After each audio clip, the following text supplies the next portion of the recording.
Hey, Katrina here from Scrappy Horses. Welcome to my YouTube channel. Today we're going to work on a St. Patrick's Day card, and this is a fun one. We're going to put this together using a ball jar for a fun challenge that I'm going to tell you about in just a little bit. So here are my pieces that I've already cut from Cricut Design Space, and I've already colored my focal image. My papers are from Decosse's Dynamite Doodles. And that fun little jar and clovers are from Scribbles. Now, let's talk about this challenge. I always love the FarmQuest challenges, and this time it's all about using canning jars or a mason jar. So I decided I would choose that wonderful jar from Scribbles and fill it with shamrock balloons. All right, let's get started. I have this little clover here, and again, I just took the image from the Scribbles image, the Digi, and turned it into a little die cut. This is some paper from, again, Decosse's Dynamite Doodle, and I'm just going over the edges just to sort of finish off those white edges. That's all I'm doing here, quick and simple. I cut an offset to the little clover, and I am just going over it with some brownish ink. Now I'm coming in with my Pitt pen, and I'll be honest, I did not have dark brown cardstock. So this is my solution. When I run out of cardstock of a certain color and I don't have it, I can pull a marker and just go over some white scrap paper, cut it to the size I need, and just color my border. And it uses up some of that white scrap paper, as well as, just saves paper and therefore saves a little bit of money too.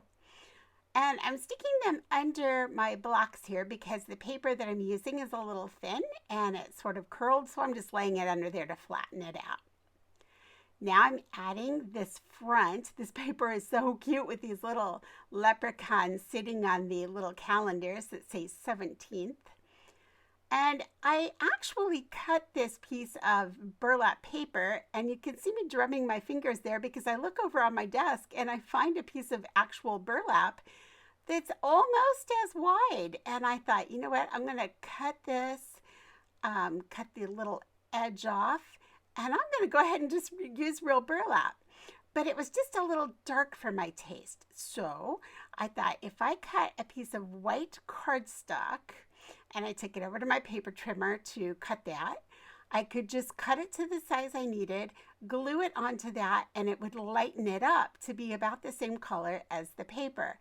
So again, I won't waste that paper that I printed. I'll use that for another project, but I thought it would just be fun since this was for the FarmQuest challenge to actually use some real fabric, some burlap fabric here. So I glued that onto the white, and now I will glue that to the front of my card. And it just makes a nice backdrop for my mason jar full of shamrock balloons. Now, to sort of ground my little jar so it doesn't just look like it's floating on the front of the card, I just took this brown grosgrain ribbon.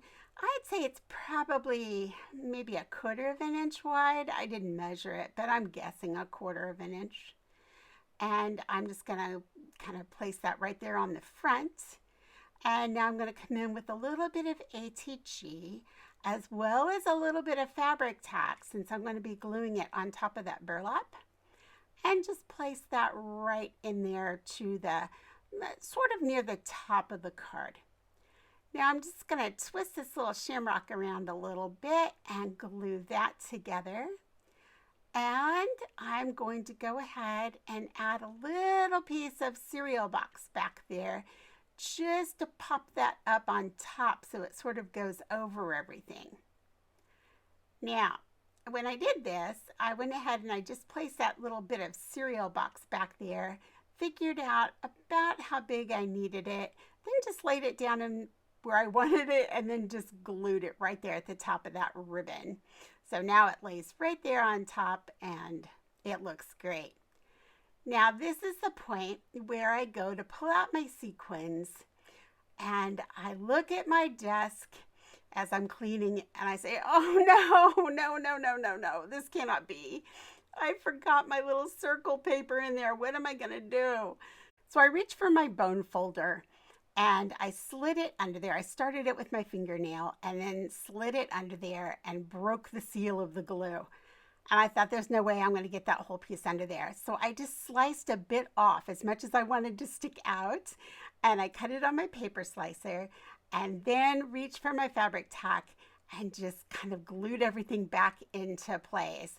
Now you saw down there that my little shamrock down there with the Lucky printed on it, that some of that, that kept sliding around, but I'm not concerned about that because the glue will dry and it will be fine. So everything worked out fine in the end. That little tool just slid right under there, broke the seal, and I was able to then get everything put back into place. Now, if you're wondering, did I choose a green sweater on purpose to coordinate with my card? No, it just turned out that way. I just pulled a green sweater on. All right, so now what's a St. Patrick's Day card, Luck of the Irish, without a little bit of gold? So I brought in some gold sequins.